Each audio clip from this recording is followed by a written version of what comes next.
Cet épisode traite de violences et harcèlement sexiste et sexuel.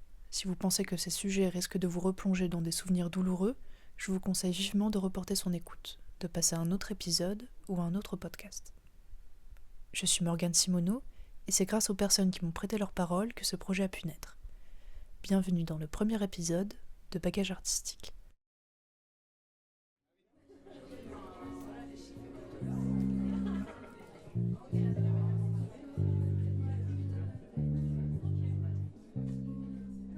Que si on est juste dans la colère ou dans la tristesse, on s'épuise profondément.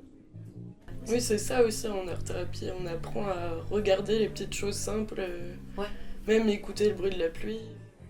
Les projets artistiques sans public, ça n'a aucun sens. Donc c'est aussi d'aller à la rencontre des gens et de leur proposer de jouer avec nous et de vivre des expériences avec nous. Ça, c'est le truc le plus important. Ça nous a rapprochés, ça nous a fait raconter une histoire qu'on ne connaissait même pas. On n'est jamais là par hasard. Quand on parle de guérir de ces violences, on ne parle pas de retrouver son état d'origine, car il n'existe plus. Ce qu'on considérait être nous est mis en morceaux, partiellement ou entièrement.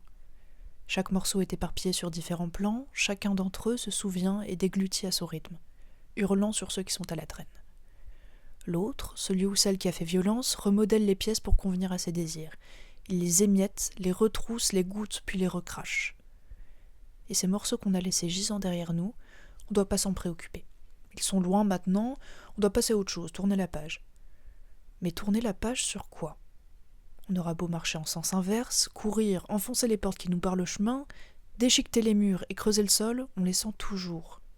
Plus qu'une seule voie, retourner dans le noir et ramasser. Ramasser tout ce qu'on peut y trouver, le tenir contre nous et retenir notre respiration.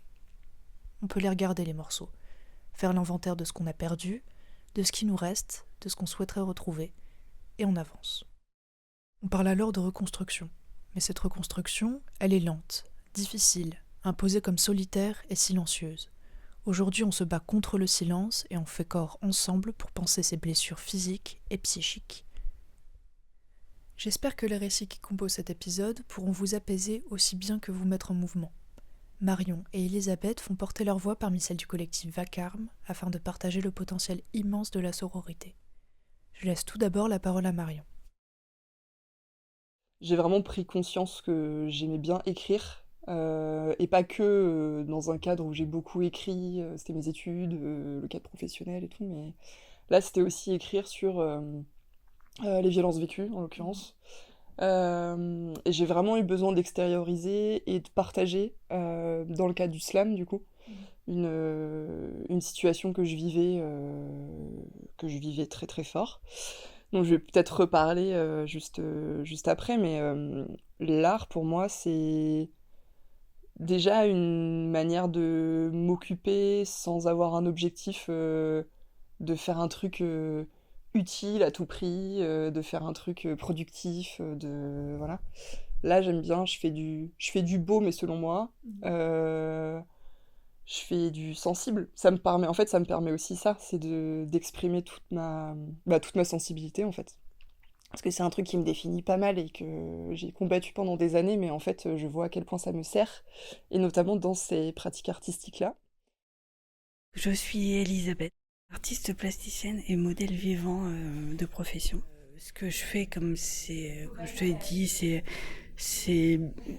Alors il y en a qui pourraient dire que c'est du gore, c'est trash. Enfin, nous, non, on le sait. Mais pour les autres, c'est assez poignant. C'est sûr que moins de 16 ans, c'est pas possible d'être vu. Et comme on m'a dit, il faut que ce soit encadré par une association automatiquement. Peut-être qu'un jour, moi, en privé, si je loue une salle et que je fais je sais plus comment on dit, toute thématique, bien accompagnée, tout ça, mais automatiquement il faudra qu'il y ait quelqu'un qui puisse écouter s'il y a des victimes qui se sentent mal à l'aise, parce que mine de rien, quand tu vois tout ça et quand tu lis tout ça, même moi j'étais pas bien, parce qu'il y a des choses que j'ai pas vécues.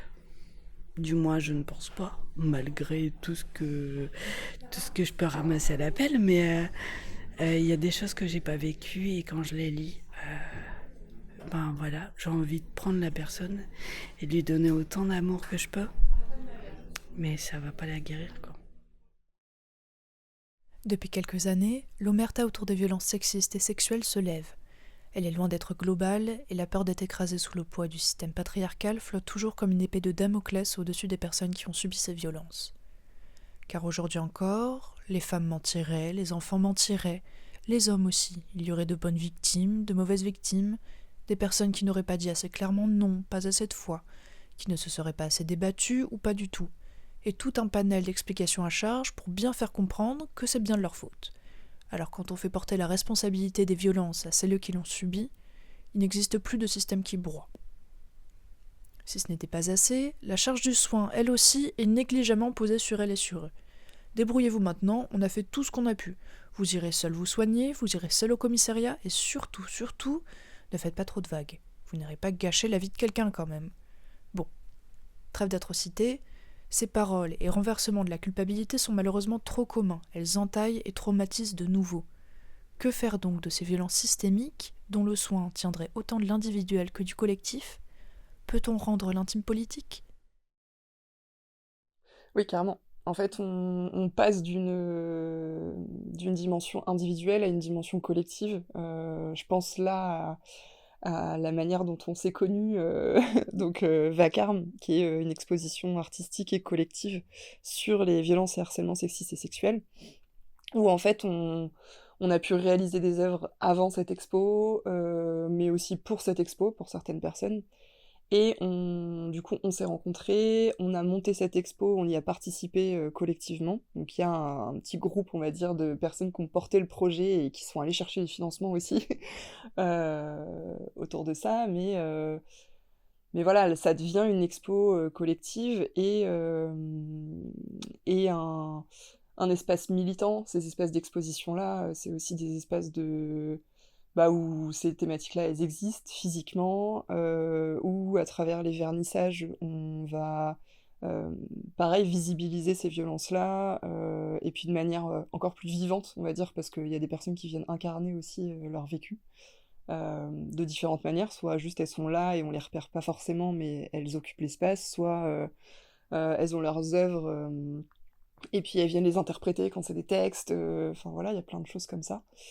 Et donc on sort de la dimension individuelle, on sort même un peu de l'entre-soi des fois, parce que c'est aussi le but, je pense, d'aller au-delà des groupes qui peuvent nous rassurer à un moment donné, mais qui deviennent des fois peut-être pas enfermants, mais limitants, entre guillemets, dans la compréhension d'autres vécus. Et notamment par rapport, voilà, quand on parle des violences faites aux femmes, en fait, il y a aussi les violences faites aux personnes qui sont de la communauté LGBTQIA+. Il y a aussi l'inceste, que moi j'avais moins en tête, par exemple, à un moment donné, et qui est arrivé comme thématique. Voilà, j'ai porté avec un groupe de citoyens dans une maison de quartier, une conférence gesticulée sur cette thématique-là. Donc c'était Margot Philly qui est venue et qui a joué sa conférence qui s'appelle Imagine mon père me faire ça. Et c'était hyper fort. Et puis on voit comme les thématiques elles sont liées en fait. Elle m'a dit ok, tu peux, si tu veux, interpréter le texte que tu as écrit. En fait, je lui en ai parlé, je lui ai montré. Et puis c'était principalement sur les violences sexuelles faites aux femmes. Mais finalement, le système dans lequel ça s'ancre est un peu le même. C'est-à-dire qu'il y a un lien direct. Ouais, c'est ça, c'est se lier pour comprendre aussi un peu plus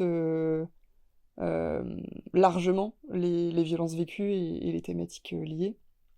Et puis s'ouvrir aussi à plein d'autres trucs, parce que on se le disait là avec les personnes qui organisent l'exposition, et puis un petit groupe la dernière fois. Par exemple sur la scène ouverte, donc moi j'ai animé une scène ouverte, je vais la réanimer là sur le second vernissage. Et ça va être trop chouette. C'est la première fois que je faisais ça, donc là ça va être la deuxième, peut-être un peu plus avec confiance. Dans Vacarme, j'ai découvert une sororité. toutes dans cette pièce, j'ai l'impression qu'on avait, qu'on était tout ensemble, qu'on était unis pour un projet qui allait faire exploser le monde. C'est peut-être un grand mot, mais j'espère qu'on va faire bouger les murs et faire trembler le gouvernement. C'est trop loin, mais bon, enfin bref. Et puis aussi faire changer l'esprit des gens qui sont autour de nous et d'alerter s'il y a des difficultés. Et du coup, sans me prendre pour la personne qui va tout changer, etc., c'est hyper important pour moi de contribuer à des trucs qui sont beaucoup plus grands que moi, et de faire vivre en fait ce collectif qui est une somme d'individus aussi à un moment donné, et de vécus individuels, mais qui sont aussi des vécus collectifs. Et du coup, en parler, contribuer à faire exister ces espaces-là, juste regarder des gens et leur dire bah, en fait, on vous croit, on vous prend au sérieux, vous avez du mal à vivre, en fait, c'est normal, ce que vous avez vécu, c'est violent, vous n'avez pas à faire comme si rien ne s'était passé sous prétexte que c'est commun. Il y a aussi un truc d'avoir de ce que ça contribue à être comme une raison d'exister. Et par extension, moi j'ai 3 nièces et un neveu, et en fait, je pense que ce que je fais, bah, peut-être qu'à un moment donné, ça va les inspirer, ça va amener des discussions, et tant mieux, parce que voilà, c'est aussi la relève. Quand on réfléchit à un espace d'écoute et de soins, on se doit de penser aux personnes qui ont subi des violences qui l'accueillent. Les chiffres concernant les violences sexuelles sont édifiants. 9 personnes victimes sur 10 sont des femmes, 9 personnes autrices sur 10 sont des hommes. Ces chiffres sont à prendre avec des pincettes, car ils représentent les VSS déclarés, donc une petite portion des violences réelles. De plus, ils sont triés de manière binaire, ce qui fait sens concernant les mécaniques de domination basées sur le genre, mais elles pourraient être remises en perspective avec une approche plus complexe. Les courtes interventions que je vous propose ne permettent pas de capter dans son entièreté le contexte social et politique. Ainsi, je vous encourage vivement à vous renseigner sur le féminisme intersectionnel. Alors, comment envisager la participation des hommes aux espaces d'extériorisation des violences vécues ? Comment garantir un espace à la fois inclusif et sécurisant et accueillir la parole de toutes les victimes ? Ces questions sont loin d'être simples et animent les discussions dans les espaces militants. Dans le collectif Vacarme, l'équilibre a été trouvé en permettant à toutes et à tous d'exposer, mais en n'accueillant pas d'hommes cisgenres dans l'organisation. Vacarme, ça m'aide beaucoup. Et parce qu'au fur et à mesure du temps, j'apprends à parler, j'apprends à dialoguer, j'apprends à écouter, je réfléchis différemment. Il y a un sujet qui s'est posé au départ, c'était est-ce que les hommes peuvent intégrer Vacarme ? J'ai fait partie de celles qui ont dit, donc c'était sur papier, maintenant vous le saurez, j'ai fait partie de celles qui disaient non, pas d'hommes. Et puis au fur et à mesure du temps, j'ai rencontré des gens, j'ai rencontré des hommes victimes qui m'ont expliqué leur ressenti. Donc j'ai toujours cette peur de l'homme, hein, c'est pas, mais je sais accepter et entendre leur douleur. Et il y a un homme qui est parmi nous, et quand j'ai entendu son témoignage, ça m'a choquée, comme tout est choquant là-dedans. Et je me dis, tout le monde a le droit à la parole, et Vacarme est là pour ça. Et j'espère que ça va perdurer, ça va s'agrandir, qu'on va pouvoir s'écouter, s'entendre, réfléchir différemment de ce qu'on pense réellement. Ça m'a fait avancer. On guérit pas, c'est pas vrai. On ne peut pas guérir de tout ça. On peut juste accepter les choses et avancer, et il n'y a pas d'étape de réadaptation, des choses comme ça. On avance, point. Avec nos difficultés, avec nos angoisses. Alors, ce que j'aimerais bien, c'est que les gens comprennent que quand on a un réflexe de survie, qu'on ne soit pas jugé comme des fous, comme des folles, parce que ça peut arriver à tout moment, un bruit, un claquement, un frémissement, le fait de tapoter sur une épaule. Enfin voilà, c'est tout bête, hein. Un mot, une odeur. Pour moi, il y a un truc aussi dans tous les processus de doute, tu sais, de doute de ce qui t'est arrivé, de doute de ta légitimité, de ce truc de non mais en fait je me plains, mais enfin de culpabilisation, de tellement de trucs qu'on sait qu'on vit quasiment toutes et tous quand on est ou quand on a été victime de violence. Mais t'as beau le savoir, en fait, tu te le prends quand même dans la face. Et ben en fait, d'être dans cet espace-là, franchement, pour moi, ça lève ça, tu vois. Ça, en fait, c'est vraiment, c'est comme, enfin, comme pour le coup dans les groupes, t'entends des choses et tu te dis, waouh, mais en fait, c'est ce que je vis, c'est toute la complexité du truc en fait, qui est donnée à voir et ouais, ça rend plus forte et plus fort que de se reconnaître collectivement dans ces vécus-là. Entre nous et en fait le but ce serait quand même que on nous reconnaisse dans ces vécus-là en dehors d'entre nous mais c'est aussi le but de cette expo-là, c'est de ce type de voilà de démarche artistique.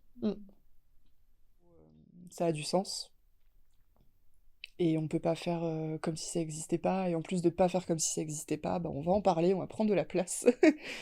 Et notamment, voilà, à travers Vacarme, le slam. Alors, moi, de le faire, ça me fait du bien.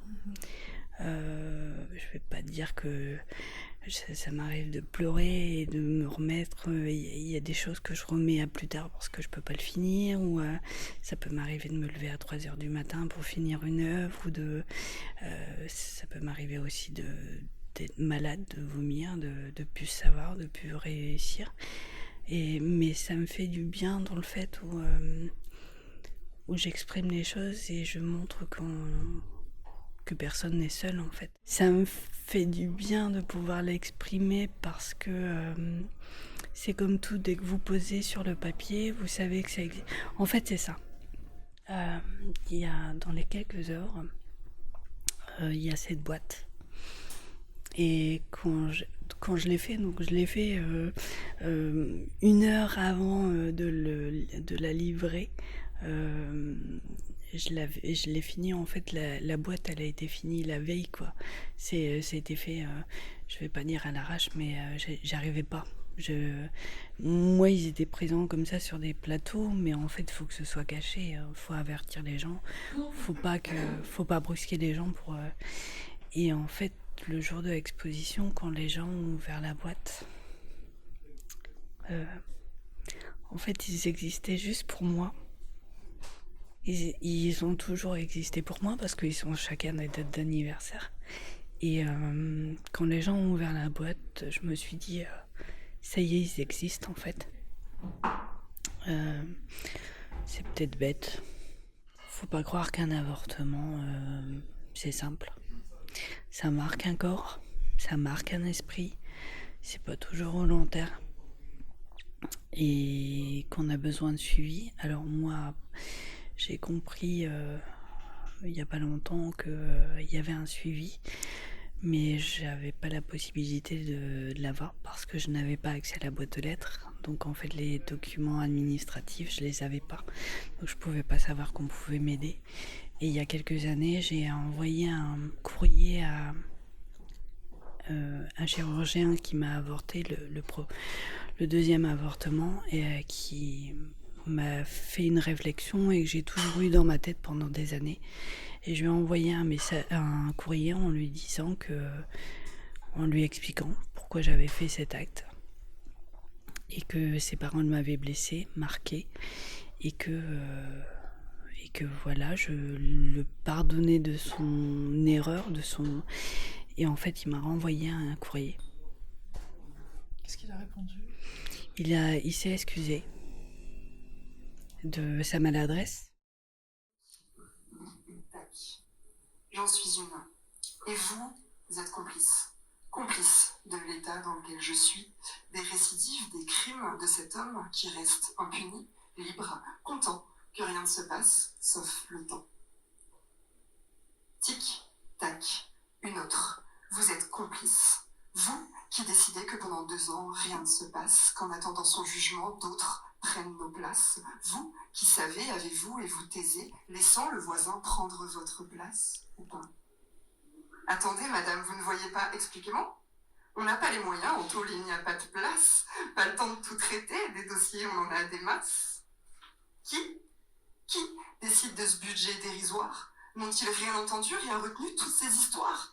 Et on parle de moyens, c'est un putain de cauchemar. Vous avez du sang sur les mains. Pour ce qui est de cet homme, j'aimerais bien espérer, vu le nombre de plaintes portées, le voir écarté, enfermé, ne pouvant plus continuer à violer, humilier, harceler et frapper, mais non. J'attends. On attend. Pour celui-là, au moins 2 ans. Tic, tac, une autre, encore une autre, encore et encore, trop d'autres, combien d'autres? Ok Marion, souffle, respire.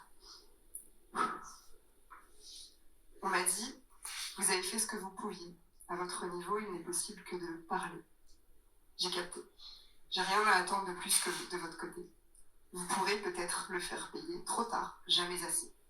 Vous avez les infos, je vous laisse travailler. Leçon importante. Je ne peux pas compter sur vous pour me réparer. Donc je vais plutôt me rapprocher de mes sœurs et parler. En parler, en parler, en parler. 2023, 5 ans après, j'ai parlé. Jamais plus l'un d'entre eux ne me cratère. Certains comptent sur nos silences pour perpétuer leurs horreurs. C'est sous-estimer notre puissance, sous-estimer son ampleur. Je me suis promis de pas tomber dans l'aigreur, me laisser ronger. Quand on me dit que j'ai pas de courage, je réponds que j'ai pas d'autre choix. Je comprends mieux le sens de marche ou crève, de choix. Je crois que partager nos histoires, c'est aussi parler l'espoir. Pas l'espoir qui paye, non. Mais celui qui a encore de la vie, de la confiance, de la gaieté dans nos regards. Donc je vais en parler, en parler, en parler. Éduquer mes 3 nièces à s'en protéger, à en parler, à fuir la prison du silence, à se faire respecter, à affirmer et faire vivre leur nom. Même si ça passe par des dents cassées. Leur apprendre à s'armer, à semer et s'aimer. Tic, tac, encore une autre. J'ai bien compris, la seule réponse, c'est la sororité. Si j'ai parlé, c'est grâce à toi, à elle. Seule, j'y serais jamais allée. J'ai aussi parlé pour appuyer la parole, sa parole et la leur. Combien, d'ailleurs? Parlons pour que plus une seule, par la douleur, la honte, le doute, la culpabilité, le silence, ne soient étouffés. Exprimer des mots pour éviter des morts. Exprimer des mots, crier, soutenir, hurler, enlacer, pleurer. Rire, danser, s'exalter, s'aimer, parler, slammer. On est puissantes, mes sœurs. Écoutez, entendez. Tic, tac. Viens dans mes bras, ma sœur. Et comme tu peux, quand tu veux, si tu veux, quand tu peux. Alors je serai là, on sera là, pour que toi aussi, tu laisses tes mots s'envoler. On est sur le sujet principal qui est mon ex-conjoint et qui, voilà, il a fait tout ce qu'il a pu. Et j'en suis le résultat parce qu'il m'a handicapée. Donc voilà, il y a d'autres facteurs qui font que je suis dans cet état-là, mais on va dire qu'il a accéléré les choses et que je suis en perte d'autonomie. Et mon seul moyen d'expression, c'est l'art.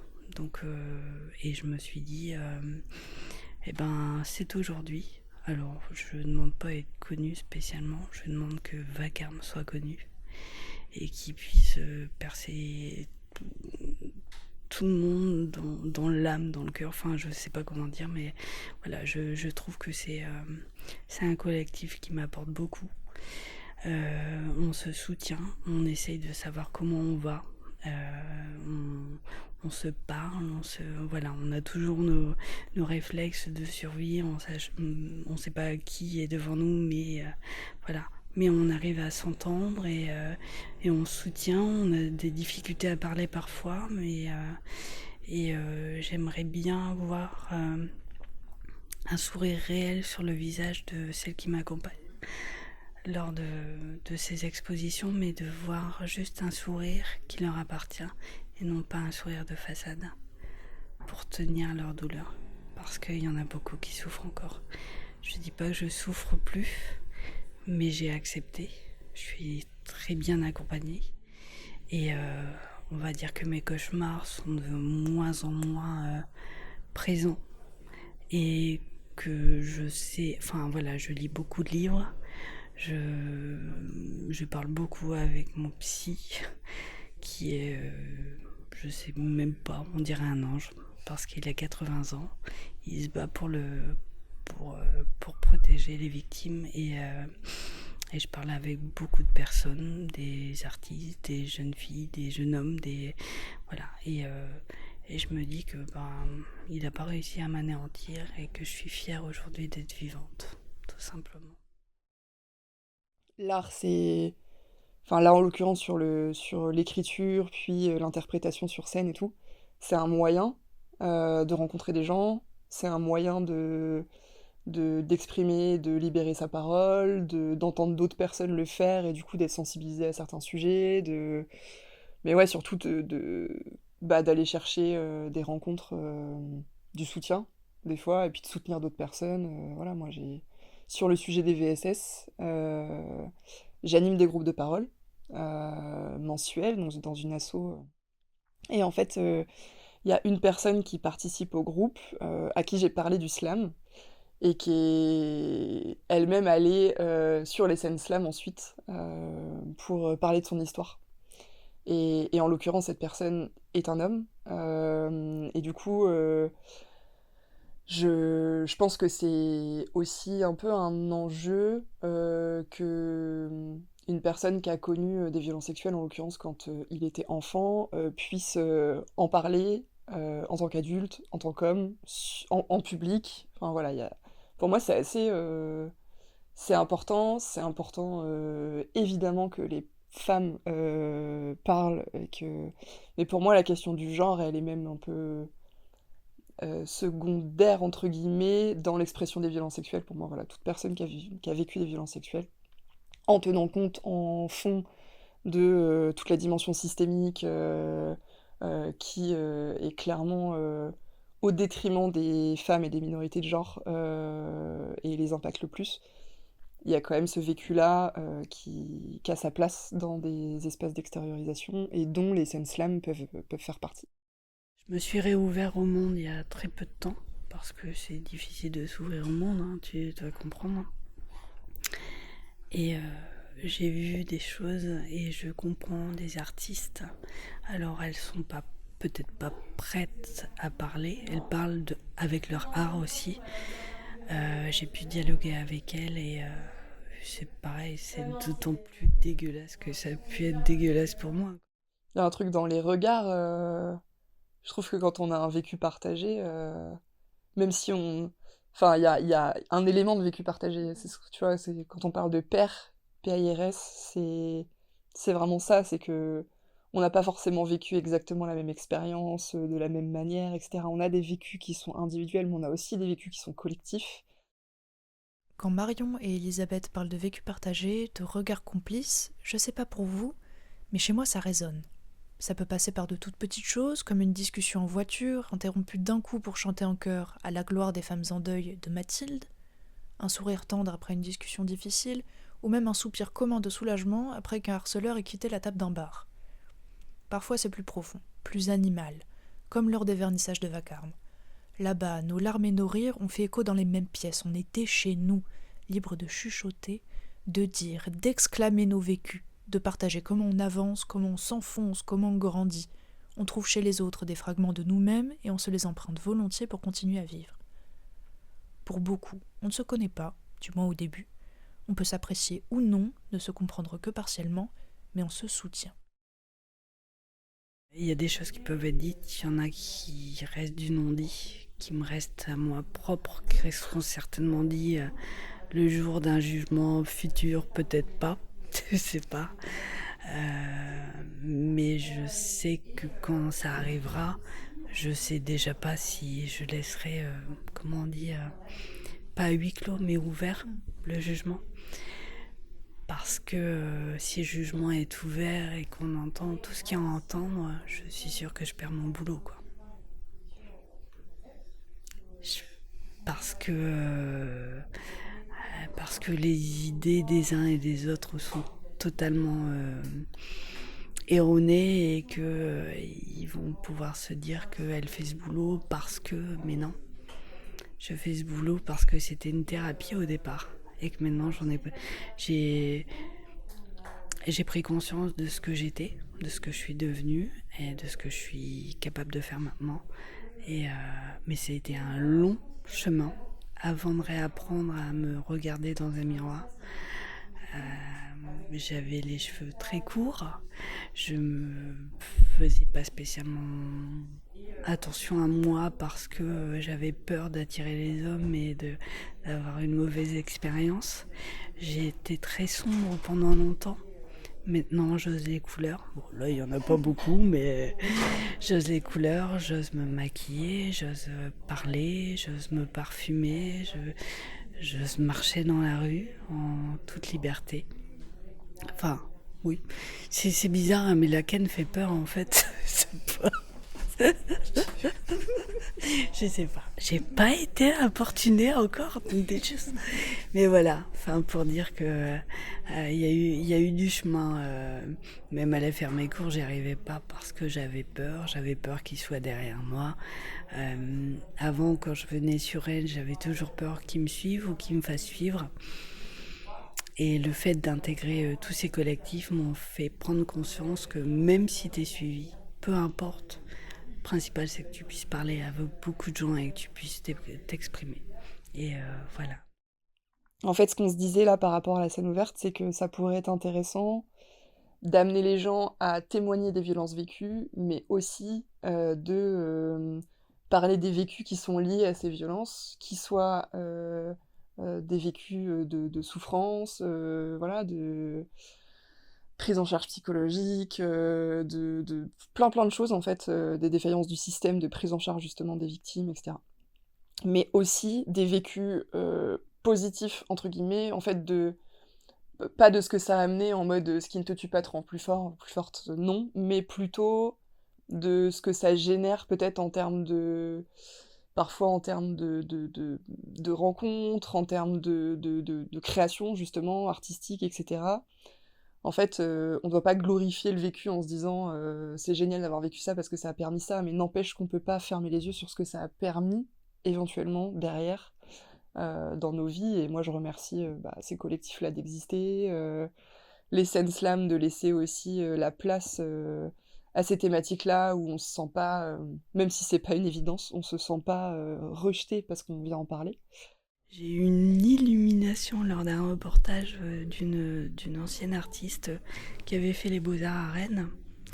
Et je me suis ressouvenue de mon passé d'étudiante en art plastique que j'avais dit un jour je serai modèle. Et donc j'ai appelé le lendemain les SAP en me disant que ben voilà, je leur ai pas expliqué pourquoi je voulais faire ça. Hein. J'aurais dit voilà, est-ce que vous avez besoin de modèles ? C'est la première fois, tout ça. Enfin bref. Moi, intérieurement, c'était plus une thérapie pour accepter qui j'étais. Ça n'a pas été simple. Alors, ce qu'il faut ça. Enfin, je vais rien t'apprendre. Notre image est assez étrange. L'image qu'on se projette. Donc physiquement, on ne sait pas à quoi on ressemble, et notre corps, on ne sait pas à quoi on ressemble, et on ne sait pas ce que les gens voient. Quand j'ai fait modèle, dans les premiers temps, j'avais l'impression qu'on voyait de l'intérieur. Tu vois ce que je veux dire ? Et j'avais peur qu'on voit toutes ces choses dégueulasses. Le fait que j'avais l'impression qu'on voyait sur mon corps que j'avais été violée, que j'avais été battue, que j'avais été affamée, que j'avais été... Enfin voilà, tout. J'avais l'impression que tout était marqué sur mon corps, que mes cicatrices qui ont pratiquement disparu étaient visibles. Enfin, il y en a une qui est bien visible, mais que toutes ces cicatrices étaient visibles, que les gens voyaient cette atrocité qui était mon corps. Et en fin de compte, au fur et à mesure, donc je voyais les dessins, et en fait, en voyant les dessins, je me suis rattachée à l'art et je me suis dit, en fait, ça s'est jamais arrêté. Si moi, j'ai disparu pendant 17 ans, l'art a continué. Et en fait, ce qui reproduisait, c'était magnifique. Je voyais un autre moi. En fait, j'ai 3000 moi à peu près par an, différents. J'ai 3000 personnalités différentes. À l'heure actuelle, je m'en amuse parce que encore dernièrement, j'étais habillée en style de samouraï avec un sabre. Je te donnerai mon Instagram, tu verras. Et en fait, au fur et à mesure du temps, donc j'avais un regard très... Je n'essayais pas de savoir ce qu'ils pensaient. Je pensais pour eux. Tu vois ce que je veux dire ? Je me disais, ils voient ça, ils pensent ça de moi. Donc je n'avais pas spécialement de sécurité. Et puis au fur et à mesure du temps, j'ai appris... Donc j'étais pas spécialement bien dans ma tête parce que je vivais encore des choses atroces judiciairement parce que voilà, ils m'ont emmené partout. Et puis au fur et à mesure du temps, j'ai parlé avec les élèves, j'ai parlé avec mes collègues, les professeurs, avec je fais partie du cadre enseignant entre guillemets, parce que voilà, donc j'ai échangé sur mon savoir-faire, sur mon savoir-être. J'ai aidé quelques étudiants et étudiantes dans leur souffrance aussi également, parce que mine de rien, je suis à nu devant eux. Est-ce que c'est ça qui me permet, ou peut-être le fait de pouvoir me parler librement, mais ils se sont confiés à moi. Il y en a quelques-uns et une que j'ai dirigés vers des associations, vers des... Voilà. Ils savent pas ce que j'ai vécu. Personne ne sait. C'est pour ça que je me nomme comme ça, comme je l'ai toujours été, avec ce prénom-là. Et en fait, je les comprends dans leur souffrance et je peux les amener je peux pas leur expliquer, je peux pas leur conseiller, voilà, mais je peux les amener vers des associations, vers des collectifs. Et c'est pour ça qu'il y en a certains, j'aurais dit, venez voir ce que l'art, sortez du cadre académique, venez voir ce qui se passe réellement dans l'art, venez voir ce que vous pouvez faire, venez voir ce que vous allez faire parce que vous allez vous exprimer autrement. Et en fait, ça m'a permis aussi de me libérer et d'accepter que j'ai un bourrelet alors que j'en avais pas avant. La seule chose que j'essaye de reproduire, c'est mes cheveux. J'avais les cheveux très très longs. À 20 ans, j'étais modèle capillaire. Et ça peut être dit. De toute façon, il va pas l'entendre, mais... J'espère que le jour du jugement, j'aurai la taille exacte des cheveux que j'avais quand il m'a rencontré. Juste pour les faire un... Oui. Tu vois, la jeune fille que tu as essayé d'anéantir, c'est devenue une femme. Elle n'est pas tant anéantie que ça. Et elle n'est pas aussi dégradée que tu l'avais laissée, quoi. Voilà, c'est... voilà, donc mon modèle vivant, ça me permet de tout ça. Et avec les retours que j'ai, ça me fait du bien. Alors, j'accepte pas spécialement tout, parce qu'on n'arrive pas à accepter les choses belles qu'on puisse nous dire, parce qu'on trouve toujours tous un peu bizarres, ambigus, tout ça. Mais voilà, quand on dit que tu poses bien, que tu sais... voilà, il y a rien. En fait, certaines personnes peuvent dire que c'est pas spécialement beau, parce que voilà, j'ai le corps que j'ai, point. Je suis une femme, je suis maman, donc... mais il y en a qui sexualisent ce métier-là en disant mais non, il n'y a rien de sexualisant, et c'est surtout le fait qu'on voit un sujet et on ne voit pas un objet. Et je suis un sujet à l'heure actuelle, je suis plus l'objet. Voilà. Et les cheveux qu'il m'a arrachés, ils ont repoussé. Tout simplement. Alors, j'ai eu les cheveux rasés, j'ai eu les cheveux... Mais maintenant, ils ont repoussé. Et ils vont repousser encore plein. Même s'il y en a qui me disent, faut que tu coupes tes cheveux. Non. Vous allez attendre encore un petit peu. Vous allez voir. C'est bête, hein. C'est bête, mais je me rattache à ça, ouais. Et maintenant, chez moi, il y a des miroirs. Il y a des... Alors, je me regarde pas spécialement, hein, mais il y a des miroirs. Avant, quand je me regardais dans le miroir, je voyais que mon visage, tu méfiais ou parce que je pleurais et que je me disais ça, tu vas y arriver, tiens bon. Je me parlais à moi-même pendant toutes ces années. Et aujourd'hui, je me regarde, c'est juste pour me maquiller et me dire que je suis belle. Je sais pas. Après, voilà, c'est mon ressenti. Et après, les autres, je m'en fous, quoi. Alors, il y a un truc que j'ai appris. Alors, je sais pas si c'est avec l'âge. Mais maintenant, j'en ai plus rien à foutre de rien. Et je me dis, voilà, je vais là où je veux, je vais là où on m'accepte. Si c'est pas là, tant pis, j'irai ailleurs. Mais je m'exprime et j'en ai plus rien à foutre, quoi. C'est sûr, j'ai mes valeurs propres. Et je me dis que j'en ai pas chié autant, j'ai pas survécu à l'enfer pour pouvoir m'anéantir là maintenant et plus rien faire. Donc je me dis, maintenant j'ai ma place. Peut-être qu'on me verra pas, hein, j'en ai rien à faire. Mais au moins je lève la tête de l'eau et je me dis, je suis là. Coucou, je suis là. Mais voilà, après, et ce qui me fait énormément de bien, c'est le fait d'être entourée comme ça.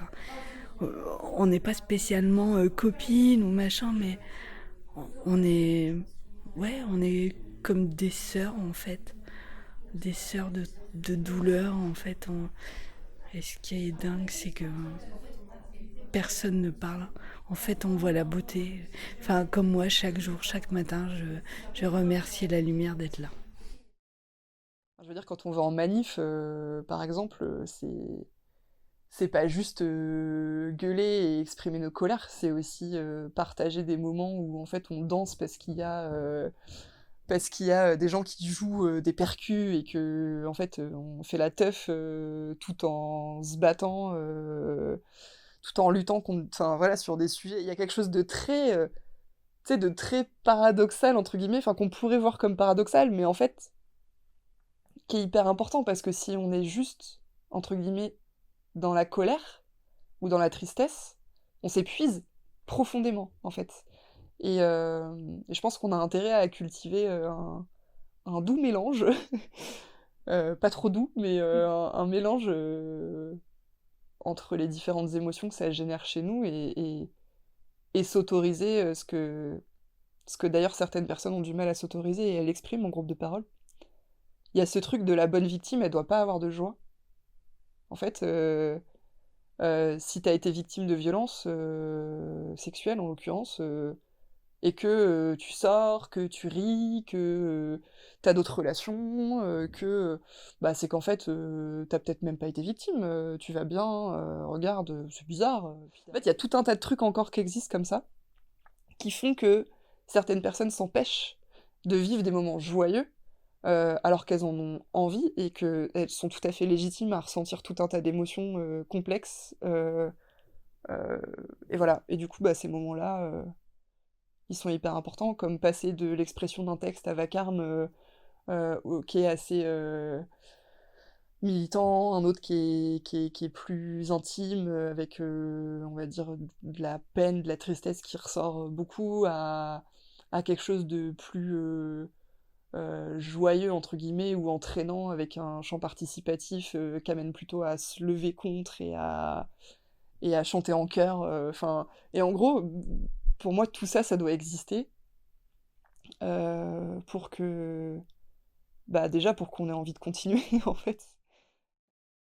Alors moi, j'espère, non. Mais si mon bourreau voyait ça, j'espère que ça lui foutrait. Mais comme il n'a pas d'émotion, ouais, ces personnes, elles n'ont pas d'émotion, ils n'ont pas d'empathie, rien. Mais franchement, s'il l'avait franchement devant la tronche, je pense qu'il se dirait merde. Si j'avais su, j'aurais été jusqu'au bout. Parce que comme il n'a pas été jusqu'au bout, moi je vais aller jusqu'au bout. Et maintenant il va en chier. Et ils vont tous en chier. Je suis désolée. Tu vois ce que je dis? Parce que comme je dis à mon psy et comme je dis à pas mal de gens, il aurait dû me tuer le 30 avril 2018. Il aurait dû vraiment aller jusqu'au bout. Parce que maintenant il n'y a plus rien qui peut m'arrêter. Mais plus rien. Sauf la mort. Mais bon, Je l'ai mis au pied de ma porte, elle attend, voilà. J'ai un dessin comme ça en plus, où c'était dans mes moments un peu obscurs, et en fait j'ai dessiné la faucheuse qui attend juste au bord de la porte. Non, elle est à l'entrée, elle est là où on range les vêtements, elle attend là. Je dis pas Yakou à chaque fois. Je dis bah tu peux rester là longtemps. Hein, non, c'est voilà. Ce qui est le plus troublant, c'est que parmi tout ce qu'on vit, bon pas tout, hein, mais on n'a plus peur de rien après. Et c'est une émotion qui est assez troublante parce que on sait jusqu'où peut aller la perversité de ces personnages, que ce soit homme ou femme, hein, parce qu'il y a des femmes aussi. Mais on sait tellement où ça peut aller que maintenant, quand on a commencé à avancer, on accepte. Si ça arrive, ça arrive. Mais il faut aller jusqu'au bout, parce que si on se relève, il va vraiment chier. Ça fait du bien de le dire. Ah ouais, je gardais mes mots, j'étais trop... Maintenant, j'en ai plus rien à faire.